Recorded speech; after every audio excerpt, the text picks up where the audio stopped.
Hi guys, today I'm doing my top 10 horrors from the 1990s. Can you guess which one number one will be?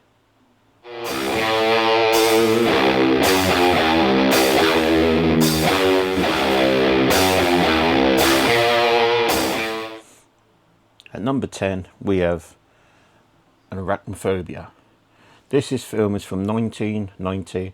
It stars Jeff Daniels and John Goodman. It's about a scientist or something goes off to the Amazon rainforest, something like that, and they find some kind of a rare spider, and of course they bring it back to the America, and it gets out or loose or something like that, and it starts biting people, then it starts multiplying, and then it starts like taking over this little town, and before you know it, it's more or less took over. There's spiders everywhere. It's a brilliant film, but if you're scared of spiders, do not watch this film. It is not good for you. But yeah, that is my number 10. And my number 9 is Stephen King's The Sleepwalkers. This is from 1992. It's got Alice Krieg, if that's how you pronounce her name. She's the one that played the Bald Queen from the Star Trek Next Generation series.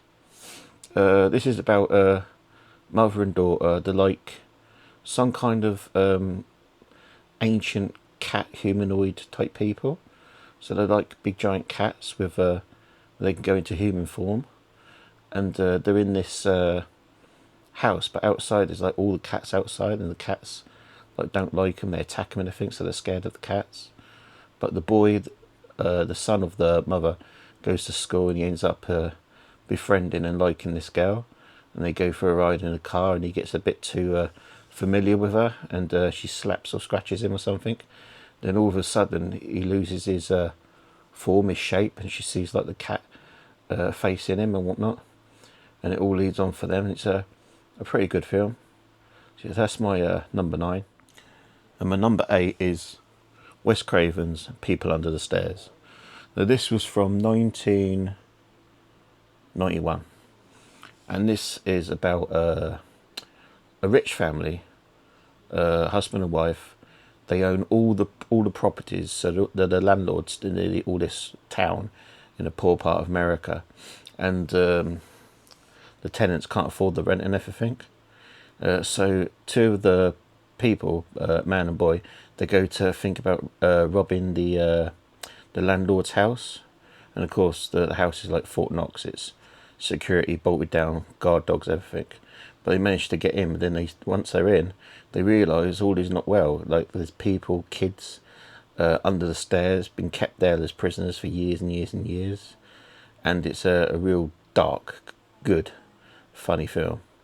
So that is your number 8. At number 7 we have Pet Sematary 2. This stars Edward Furlong. He's the guy from Terminator 2, played John Connor. So he's in this, and he's so he moves to the town with his father. The mother died in an accident. She was an actor, so she died in an accident. And the father is a veterinarian, so he opens up a clinic. And the boy befriends another boy that also gets picked on at school. And he's got a dog. The dog actually gets shot or something, and he wanted to bury it the dog at the pet cemetery place that he heard about. And of course you bury it there, and what happens? The dog comes back to life, and it's not the same as usual. So more or less all the same things from Pet Cemetery 1, but I prefer Pet Cemetery 2 out of both movies. So that is your number. So that's your number 7. Right, so number 6 we have Peter Jackson's The Frighteners. This stars Michael J. Fox and a load of other celebrities in it. But he plays, how do you pronounce it? It's like a paranormal investigator type thing. But he can actually speak to the dead and see the dead.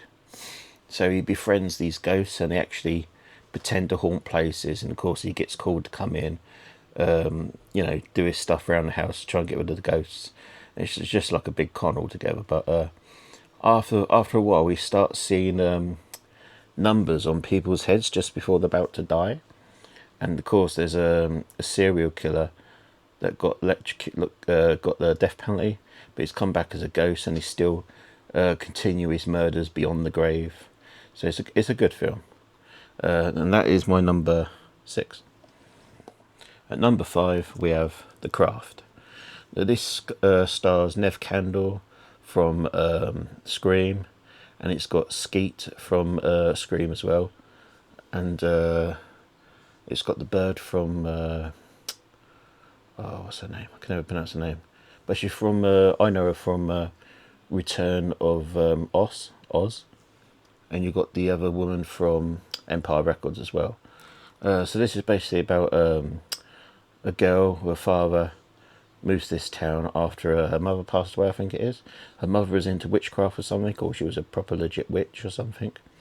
So it runs down in the family, but the girl doesn't know. So she goes to this town, and she befriends 3 other girls at school. They're all like the outcasts of the school itself, and they're all into the witchcraft stuff as well. So they all get together and start practicing the witchcraft and everything.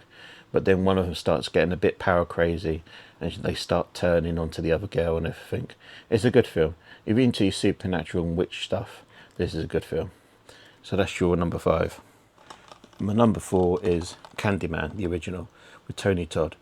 Now this came... this is more or less like just before the start of the early slashers through the 90's. I remember this film used to scare me when I was younger, especially when you used to watch it and all the victims always used to say his name 6 times, like looking into a mirror.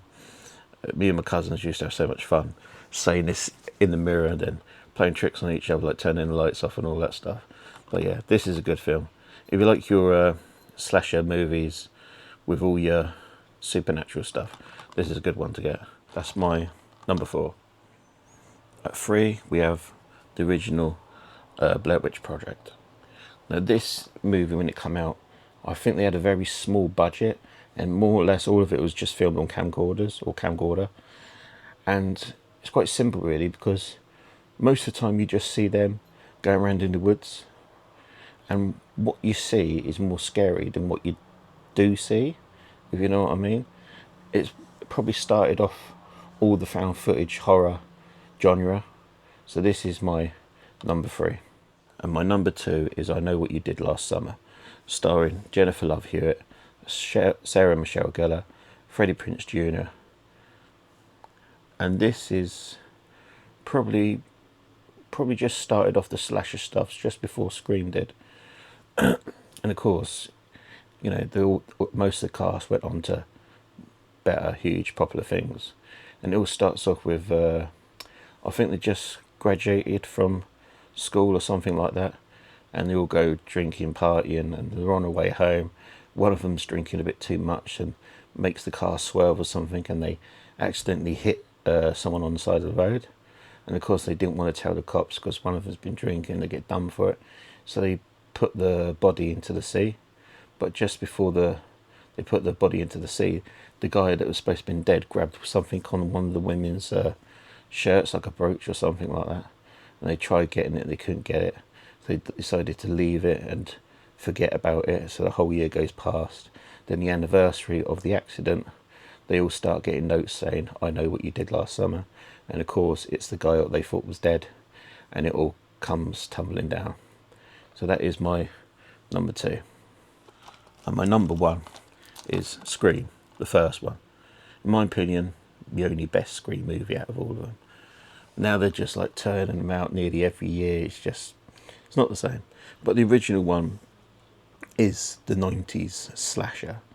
The probably one that everyone remembers the most. It's got Nev Campbell, Skeet in it. I forget the other guy's name. But it's got loads of other, Courtney Cox and all the others in it. And of course it starts off, where 2 people absolutely mad on horror, and they think about doing serial killers. Will they get away with it?